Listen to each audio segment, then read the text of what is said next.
Amen. Yan ang nakaisi yan. Okay, last time, ano nga yung ating pinag-aralan? Siguro naman hindi nyo nakalimutan. Last Tuesday, ano yung pamagat ng ating pinag-aralan? Tungkol sa, sabi ko nga, yung example, yung halaman. Bonsai. Bonsai. So, ano kang ibig sabihin ng bonsai? Kulang pa sa kaalaman. Oh. Ropor. Natatawa talaga ako dyan. Nire-review namin ito. Anjing na to. Ano daw natin ito? Bonsai po ang ating pinag-aralan. Tungkol Ropor. Ropor. Ropor. Ganon. Tungkol ito sa mga Kristiyanong hindi lumalago, no? Napag-aralan natin na una, ano na yung sabi, ano yung Tagalog na ginamit? Mapurol, no? So mapurol ang kanyang isip, no? Kaya hindi niya masyadong naunawaan. So ganoon ka brutal ang ginamit na word ni no, repeater, mapurol. So ang sabi nga, ang bonsai, maganda lang yan sa halaman. Pero sa mga mananampalataya, hindi yan maganda. No? So para bang nag-aaksaya ka lang ng panahon na hindi ka naman natututo. Okay? Kaya ngayon, ang style namin ni Pastor, uulit-ulitin namin hanggang sa matuto rin kayo para hindi kayo bonsai. Hindi kayo mapunta sa ropor. So, sabi nga, ano ang katangian ng bonsai? Slow learner. No? So, slow learner. Pag slow learner, ano ang kailangan? Basta, mag-aaral ng todo, no? So, bakit ba slow learner? Kasi, oo, unspiritual in orientation. Hindi niya kayang tanggapin. Yung banal na espiritu, hindi kumipilo sa kanyang buhay. Kaya siya bonsai, no? Hindi niya maunawaan. Kasi ang isang katangian ng banal na espiritu, ito ay nagpapaunawa. Ito yung nag-guide sa atin. So, slow learner, lack of interest, lack of commitment. Yung para bang, yung aralin, parang baliwala lang sa kanya, ano, hindi ako maka-attend. Diba? So, lack of commitment at lack of acceptance of God's faith. Siguro, ang kanyang pananampalataya ay, sa English nga nagdidwinder, sabihin, parang siyang sinisiklot-siklot, parang sa dagat, diba? Pag inaaral ka, nagaganyan. So, nagdidwinder lang. Okay, so, ano ang nangyayari pag bonsai? Ito yung mga, hindi nga siya lumalago, wala siyang self-control, wala siyang, yung makalat siya sa kanyang buhay, no? Spiritually, at yung sa kanyang physical na yung movement niya, wala siyang direction, no? At yung appetite niya, hindi ko alam kung anong klaseng appetite meron siya. Loss of appetite, no? Ang emosyon niya sobra. Ang emosyon niya, pag nagalit siya, parang gusto ka na niya, alam ba, ikang kaaway niya, parang gusto ka na niyang patayin. No? At wala siyang disiplina. Okay. So, ang pag-bonsai ka, isang dahilan nun, hindi ka kasi kumakain ng solid food. Parang baby, isang taon ka na, puro baby lang. No? Dapat meron na siyang kanin, meron na siyang mga mashed potato, mashed banana, ano pa yung mga prutas na kaya na niyang tunawin. So, maganda ba ang bonsai Christian? Hindi. So, ano yung paraan para tayo ay lumago sa ating pagiging Kristiyano? Si Ate Lenny gusto magsalita. Sige na po. Sa ulo, salita ng Diyos sa ating pamuhay. No? So, useless din yung sa ulo ng sa ulo na hindi naman naintindihan. So, kailangan makikita rin sa ating buhay. Kaya ngayong hapon, ang inyong assignment ay John 3:16. Ngayon, dahil isa sa quality ng isang hindi bonsai, isang lumalagong mananampalataya o Kristiyano ay naunawaan ang salita ng Diyos. Kaya na yung pinaka mababaw na verse ang assignment ninyo. John 3:16. Mauna si Koning Bata. For God so loved the world that He gave His only begotten Son, that who shall believe should not perish but have eternal life. Okay. Sa yung, in your own way, paki-explain kung ano yung nabasa mo. Sa pagmamahal ng ating Diyos, Mm. na talaga namang unconditional, Mm. para maligtas tayo, yung kanyang isa-isang anak, di ba tayo bilang parents, diba, pagka isa-isang anak mo lang, iingatan mo, ayaw mo siya masugatan, ayaw mo siyang... Pero siya, dahil sa mahal niya tayo, hindi niya na iniisip yung kung ano mangyayari sa anak niya, kung mahihirapan. Dahil nga mahal niya tayo, binigyan niya yung anak niya, na siya magdudusa para sa atin. Sinugal niya yung anak niya para sa kasalanan natin. Parang sa akin na kung sino ang maniniwala sa kanya at maniniwala na anak niya to at tagapagligtas natin, ay maliligtas at magkakaroon ng buhay na walang hanggan. Na ibig sabihin nun ay eternal life na masaya, masagana sa pangpiling ng Panginoon. Ayan, no? So, yung kasaganaan dito pa lang, mararanasan mo na yun. Ayun. Ha? Pero hindi sa lahat ng mas magandang maranasan. Oo. So, dito pa lang, pinapractice na natin. We practice 7 years on earth. Tapos, yung tunay na talagang Eternal life. sa eternal life. O, ikaw naman, ate, ano naman ang pagkaunawa mo? Hindi ko na pulis. Yun na explanation na lang. Ano po, ang ibig sabihin po nun ay yung ating among Panginoon, hindi niya po kayang, kasi spirit po siya. Ngayon, yung anak niya po, ginawa niya pong,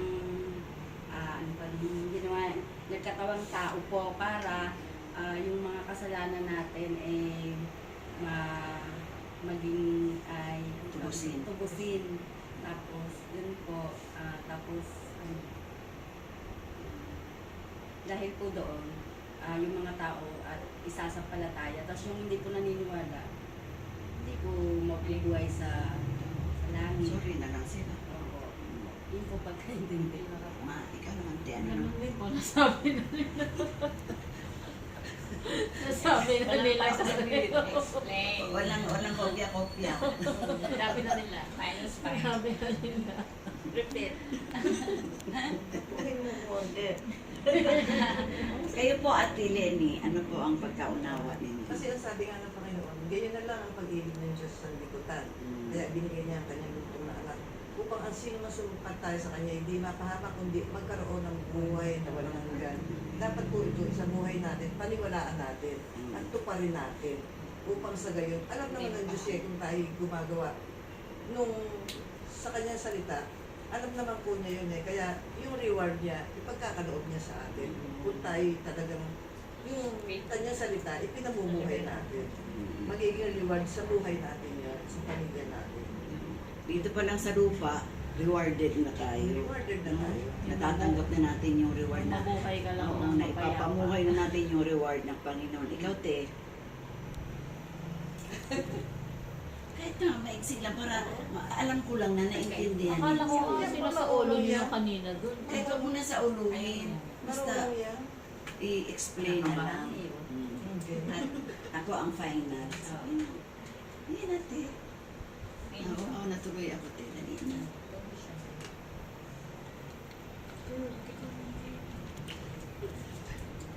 Sige na. Kinig kayo.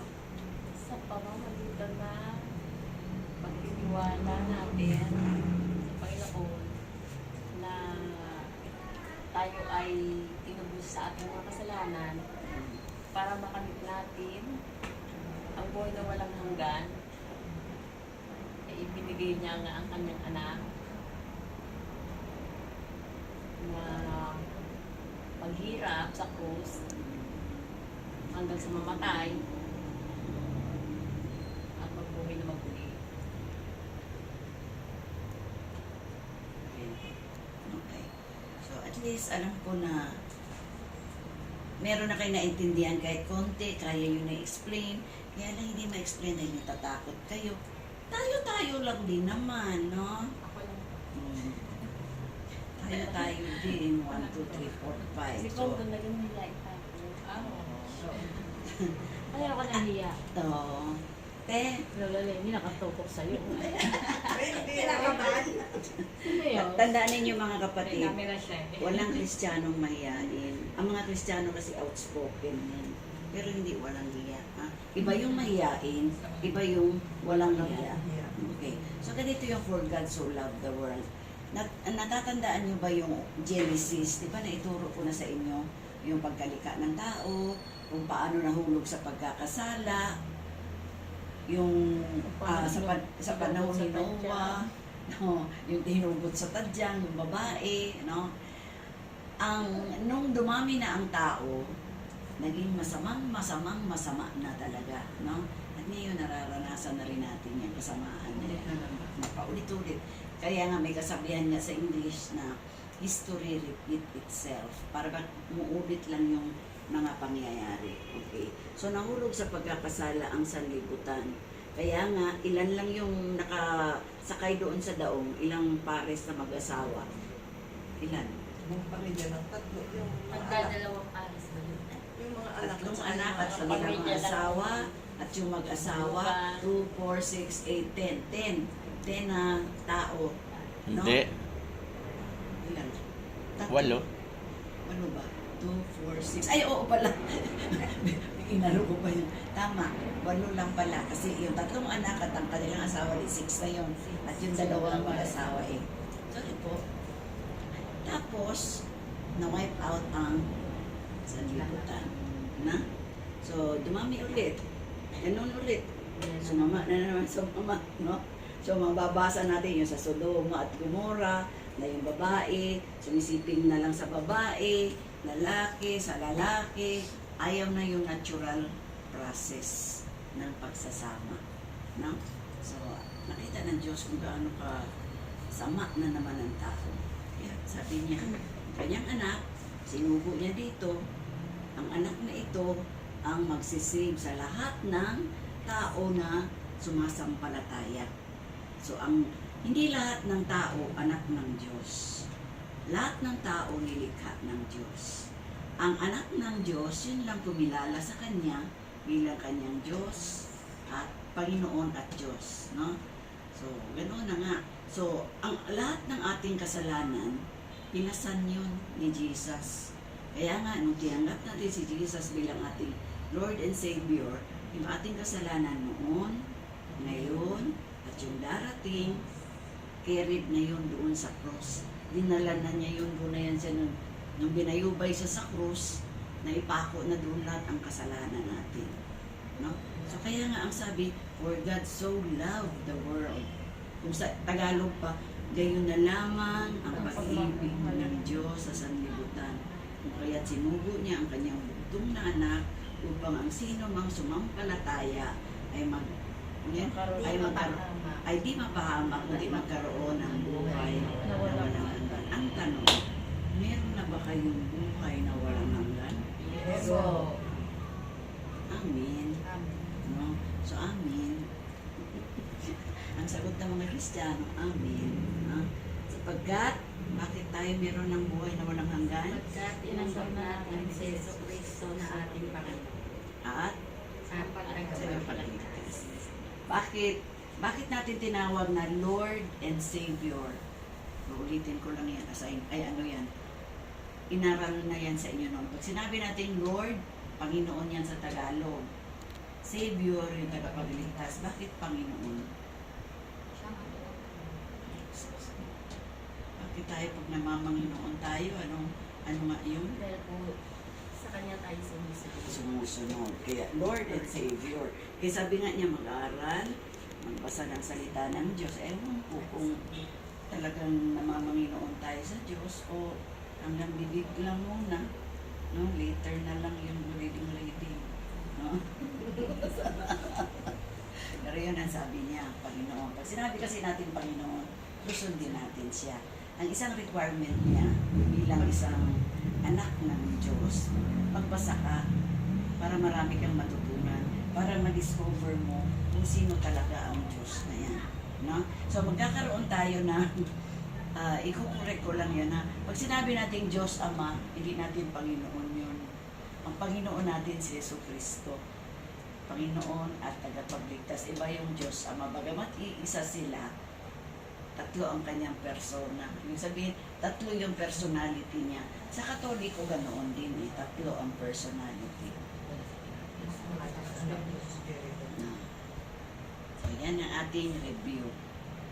Bukas. Tuesday, ang inyong assignment ay at i-explain nyo rin Kasi kayo para alam kong natututunan ninyo ang mga tinuturo.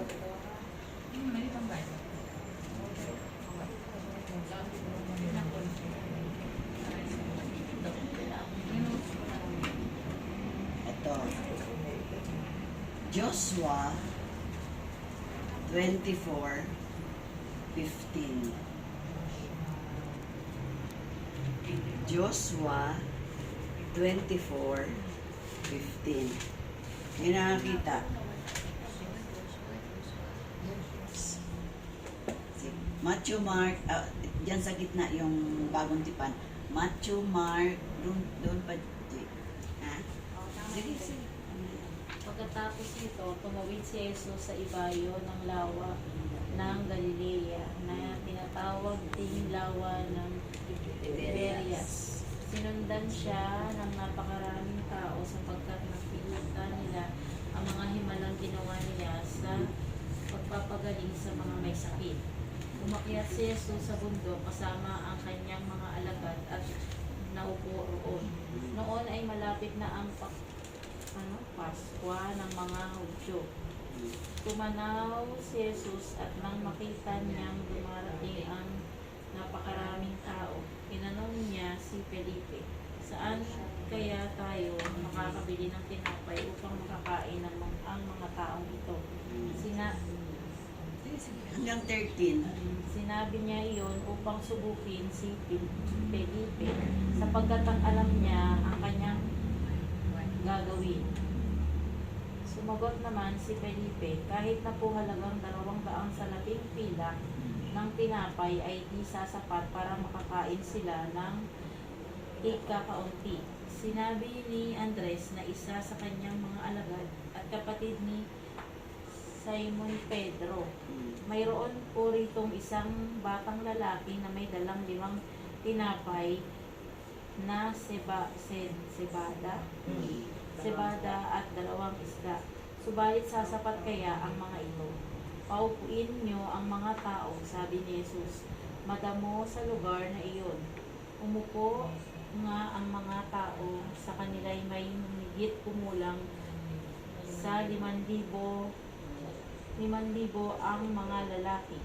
Kinuha ni Jesus ang tinapay at matapos magpasalamat sa Diyos ay ipinamahagi iyon sa mga taong nakaupo. Gayon din ang ginawa niya sa mga isda. Nakakain ng lahat at nakusog. Nang makakain na ang mga ito, sinabi ni Jesus ang mga alagad sa mga alagad, ipunin niyo ang lumabis ng di masayang. Hanggang 13. Ganoon nga ang ginawa nila at nakapuno sila ng 12 kaing mula sa 5 tinapay na Nasibada. Okay. Ang title ng ating aralin ngayon ay Solving Problems God's Way. Ito yung pag-solve ng mga problema sa paraan ng Diyos, no? Ang sabi nga, maraming problema. Sino dito sa inyong 5 ang walang problema?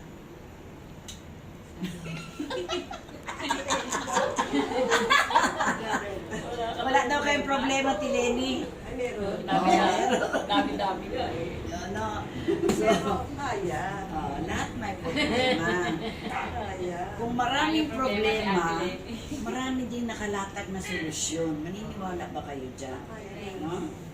Ang problema, kaya tayo laging talunan, mali yung ating pinipiling solusyon. No? Kaya nasabi, our choice of solution determine our success and well-being. Yun daw pagpili natin sa pamamaraan kung paano natin masusolve ang problema natin ang siyang mag-determine sa atin kung tayo ba ay ayos in the long run, no? Magiging maayos ba ang ating well-being o yung ating buhay. Kaya ngayong hapon, tuturuan tayo ng Panginoon paano ba isosolve ang mga problema God's way, not our way. No? So, ito yung sa isang lugar, saan daw yung sa Sea of Galilee, sa Sea of Tiberias, tumawid daw ito si Jesus. Doon pa lang sa Pampang, ang dami ng nakaabang na mga tao. Parang dito, no? Meron daw Ayuda. Oo, ayuda. Ay, maganda ayuda. Sino nakatanggap? 5 kilos yata yun. Ganda po. Hindi, yung nakasakong plastic. Ay ba yun? 5 kilos yun. Kulay green. Oo. Red. Galing daw Dito yung... red. 5 din yun. Yes, diba Kailan yun? yun? Galing daw yung kay Jolo, kaya Kasi nabigyan sosyal. ng staff, lahat meron eh. Kung ilan-ilan lang Ay, yung sayang. dala-dala ng mga tao. Marami din hindi nakakawa eh. Yung iba dami Sayang, nakaparami ng ganda. staff, no? Yung iba, Dito yung iba meron. talaga.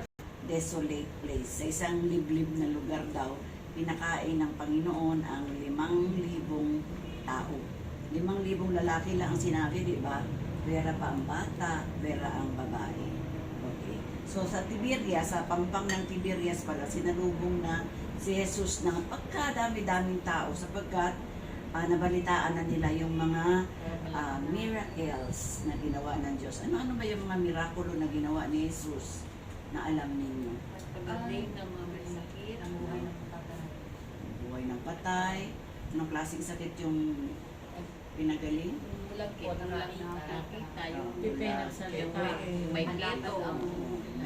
Ito, yung inalihan ng Sa mga spirits. demonyo, no? Na lumabas. So marami. Kaya ang mga tao, doon lang naman sila habol ng habol. Parang sinabi, may ayuda si Joro. Naku, takbuhan na kaagad, no? Naiiwan na yung mga bata. O ganoon din noon. Ganoon din mga usisero at usisera. Actually, wala naman silang pananampalataya kay Jesus dito. No? Ang gusto lang nila, himala. Sila kung bakasyon. Oo. Tingnan Ngayon, lang totoo yung himala. mm, Kahit So, naman konti, mapagkakash. nung siguro mga oras na siyempre nagugutom na yung mga tao. Disipulo. Panginoon, pauwiin na natin to. Sabi ng mga disipulo, mga alalay. Kasi, ano mga pagkakainin yun? Malayo sila sa bakery. Buti dito, andyan lang ang bakery. No? Layo-layo. Desolate nga eh. Pag sinabi natin desolate, liblib ng lugar. Okay, so sila lang Di doon. ba yung iba, tigyan sa inyo pumunta? Sa Yung mga iba tao, hindi ka kakakain, sa inyo pumunta. Di ba? kailan? Dapat yung mga hindi nabigyan ng bigas Diba? dito. Pumunta sa inyo, tinulungan nyo, di ba? Hindi kasi ako noon, di ba, yung mga eleksyon, ang dami nang bibigay ng bigas. Ay, yung mga nagkakasunod, di ba, bibigay ko sa kanila? Sa inyo Kasi meron naman akong bigas. O, di ba? Sabi sa inyo, Mahina sa lang, inyo, tinulungan. mahina lang naman kami kumain. Sa gabi, hindi kami kumakain ng kanin. Tatlo lang kami. Ibang way lang yun sa inyo. Kaya sasabi ko, sa inyo may mga pumunta, humingi ng tulong. Okay, continue tayo. So, ang paraan ng mga alalay o ng mga mga ano ni Kristo, mga kasamahan ni Kristo, para bang alis na, yung parang gusto lang nila maka-escape, makatakas sa responsibilidad kung paano nila pakakainin yung mga 5,000 men, no? So, hindi nila alam kung paano talaga gagawan o mariresolba ang ganoong problema. Sabi nga nila, ay, kahit na 200 dinari, equivalent daw yun ng 8 months na sahod. Halimbawa, kung 4,000 ang sahod mo times 8, magkano yun? 32,000 ang uubusin mo. Halimbawa lang, para mapakain yung 5,000 na tao. Sabi niya, wala naman tayong pera. Pero, ayun yung paraan ng tao. No? Nakikita kasi ng tao, yung problema. Nakalimutan nila, may kasama silang Diyos. Ganon din naman tayo, di ba? Nakakalimutan natin yung Diyos. Ang tinitignan natin ang problema. No? Kaya ngayon, kay 35 years old ka pa lang, sambakol na ang mukha. No, puro problema. Pag sinabi ito isa, ano problema? Maraming utang. Pag doon naman sa bila, maraming utang. Ano ba ito problema na puro utang? No? So, yan ang problema ngayon. Utang. Okay. Tingnan natin kung paano niresolbahan ng Diyos ito. So, sabi niya, paano to Panginoon? Ang sabi ng Panginoon, paupuin mo sila. So, ang bilang, 5,000 ang lalaki. Ang babae kasi noon, second class citizen, hindi ang binibilang. Ang bata, ganoon din. Basta noon, ang kaugalian ng mga Hudyo, lalaki lang ang tao. Para tayo mga babae, second hand. Parang inchik, ganoon din. Nagtsuhin kasi ako pag inchik na puro, ang unang kakain yung mga anak na lalaki. Huli na yung asawa at mga anak na babae. So doon yata nila nakuha yung kultura na yun. So pinaupo. Tapos sabi nung isang disipulo ni Jesus, Panginoon, meron po ditong bata. Meron po siyang dalang, ilang tinapay yun? Ilang tinapay? 5 tinapay, ilan ang isda? Dalawang isda. So, tingnan mo kung paano mag-miracle ang Panginoon. Ang kailangan lamang ay, Faith, maniwala. faith, no? Tama yun na manalangin, pero kailangan natin meron tayong napakalaking faith o pananampalataya sa Panginoon na that He can do wonders, that He can do miracles. No? So, ganun nga, upo. Biruin nyo yun, napakain ang lahat. No? Napakain lahat. Sa amin yung kulang pa sa atin dalawa. Sa ating dalawa, kulang pa yun. Hindi ka na makakain, Lola. No? Dalawa isda. Malamang tinik na lang sa'yo, Lola. Kung laki ng mga body. So, napakain ang lahat. At may Sobra labis pa. Ilan daw yung labis? Dalawang mas. Hmm. Box. Basket. 12 basket. 12 baskets, no? So, yun ang left. Kaya nga, magtaka ka nga, wag ang Diyos ang kikilos sa buhay mo. Ay, walang imposible. Walang imposible. Biruin mo yun, alam niyo ba kung bakit 12 ang leftover? Ilan ba yung tagasunod ni Kristo? Ilan yung kanyang mga alagad? 30 na sinigdas na yun. 12. So, ang sabi ng mga Bible scholars, kaya daw 12, i-apportion daw yun kayo, isang bakol sa iyo. Basta lahat ng mga apostles, binigyan ng tig-iisa. No? So, ganoon kabuti ang Panginoon. Para sa Panginoon, ang lahat ay available. Pag nakatingin tayo sa problema, walang available. Kaya lungkot na pagkagising mo pa lang sa umaga. Bako na mo. Isip na ng isip. Hindi naman makaisip. No? Ang ganun pa rin. No, ganoon pa rin. Wala naman nangyaring miracle sa buhay. No? So, facing our problem, paano daw natin haharapin ang mga problema kung ganito ang masasalubong natin gabundrok na problema. So, number 1, believe, manampalataya daw tayo na ang Diyos ay may solusyon. No? Believe that the Lord has a solution. Yes. Okay? Tapos, assess your resources. Ibig sabihin, ipunin mo ang mga resources mo kung anong meron ka. At turn them over to God. Ipagkaloob mo sa Panginoon. Tapos, be available or be obedient to do what the Lord wants us to do. Dapat sumunod daw tayo kung ano ang nais ng Diyos na dapat nating gawin. Paano natin malalaman ang dapat nating gawin?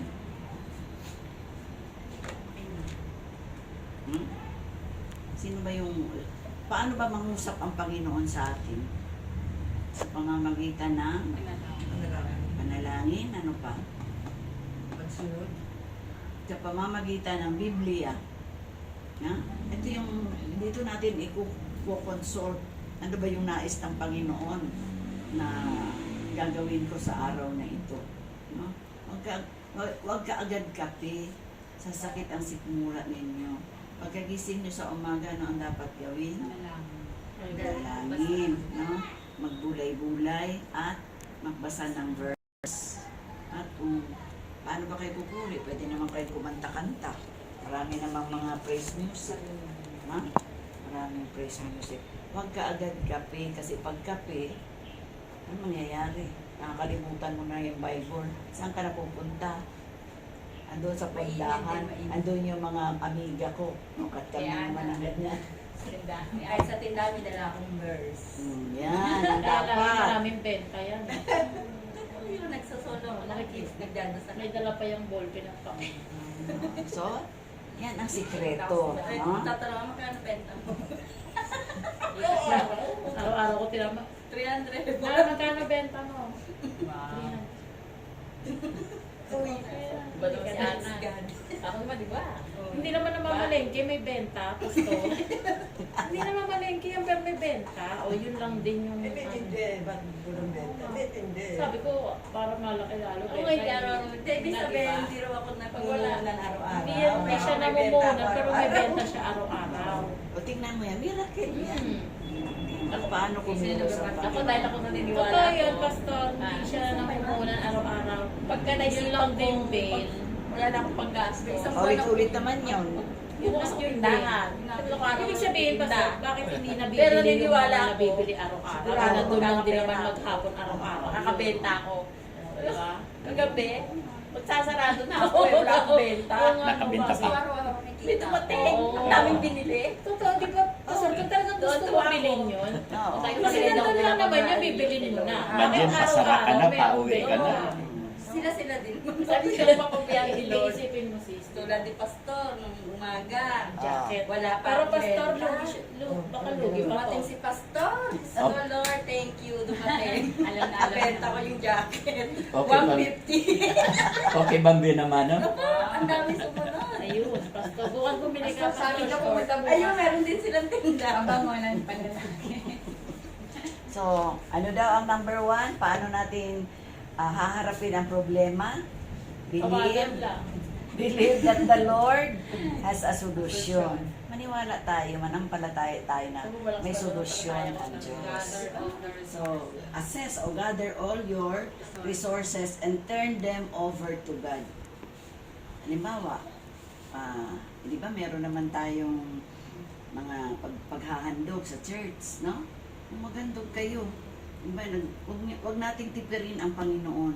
The moment na tinipid natin sa ating paghahandog, tipid din. Siyempre kung ano yung inihasik mo, yan din ang babalik sa'yo. Siyempre, no? Pag nagpalabas ka ng malaki, sa bagay, hindi tayo nagbibigay dahil yun ang motibo natin. Nagbibigay tayo dahil love natin si Jesus. Nagpapasalamat tayo sa Panginoon. So, assess your resources and turn them all to God. Bahala na ang Diyos dyan. No? Be available to do what the Lord wants us to do. So, maging available daw tayo sa lahat ng pagkakataon kung kinakailangan tayo isubo ng Panginoon. No? Huwag na maraming mga dahilan at paraan. Okay? So, paano natin malalaman ang sagot ng Panginoon? Read your Bible. Let the Holy Spirit guide you. Tapos, huwag ka rin makasarili. Think of others. Kasi, di ba sabi, love God, love your neighbor. No? So, huwag kaligtaan yan. At, huwag daw magsayang ng resources sa inyong pagkain, lalo na sa pagkain na huwag kayong magsasayang. No? Meron iba dyan eh, ang dami-dami pang kana yung hapon. Tungkol sa faith. At saka, Solving problem God's way. Alam nyo na ngayon, no? So, ang kailangan lang natin, manampalataya sa Diyos, na ang Diyos ang gagawa sa ating buhay. No? Kaya, papagod na pagod. Kasi akala nila, lahat ng kanilang mga nangyayari sa buhay nila, sila ang may gawa dahil malakas sila. No. feeling. Hindi lang si Ate Lenny ang solution. Yan mo si Ate Lenny.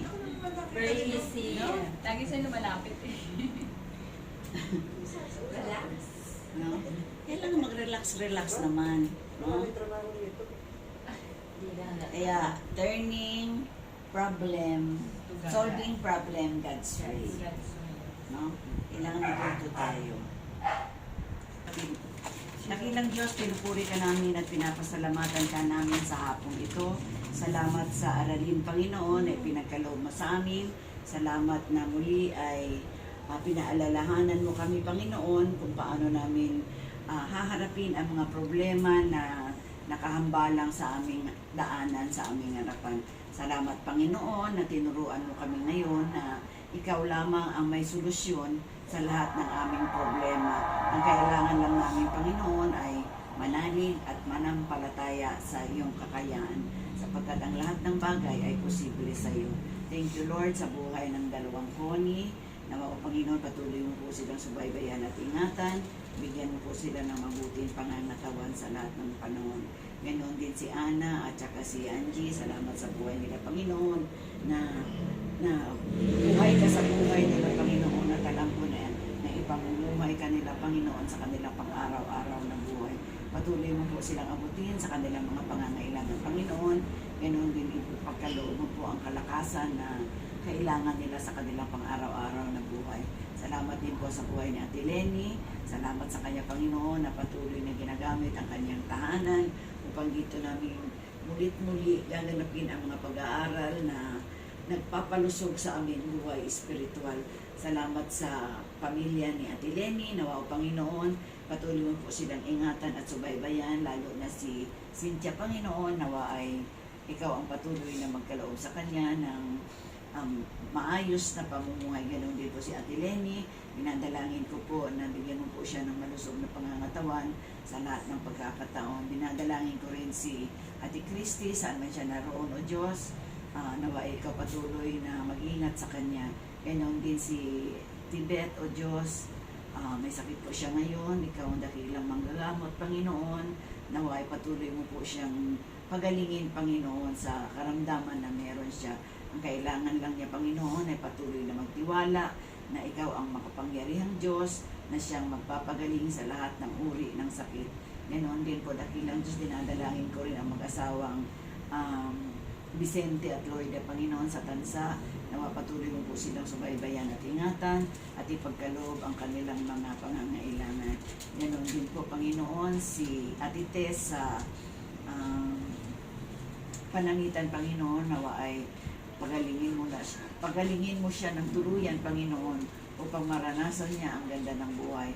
Pagpalain mo po ang kanyang mga anak, si Bernard, na nangangailangan din ng kagalingan sa kanyang mata. Ganoon din si Raquel, si Dom, at saka si Darius, Panginoon, na alam ko, Panginoon, nag-aantay ka lang na sila ay tumawag sa iyo.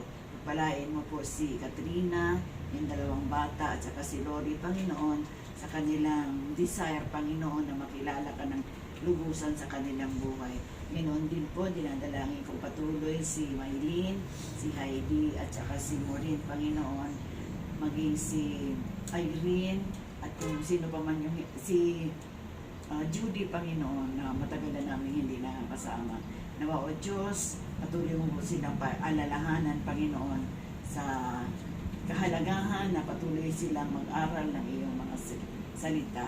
At sa hapong ito, patuloy mo pong igawad sa amin, Panginoon, ang iyong pagpapala, ang iyong pag-iingat sa bawat isa sa amin. Ito po ang aming sama-samang pananalangin sa tanging pangalan ni Kristo Jesus. Amen. Amen.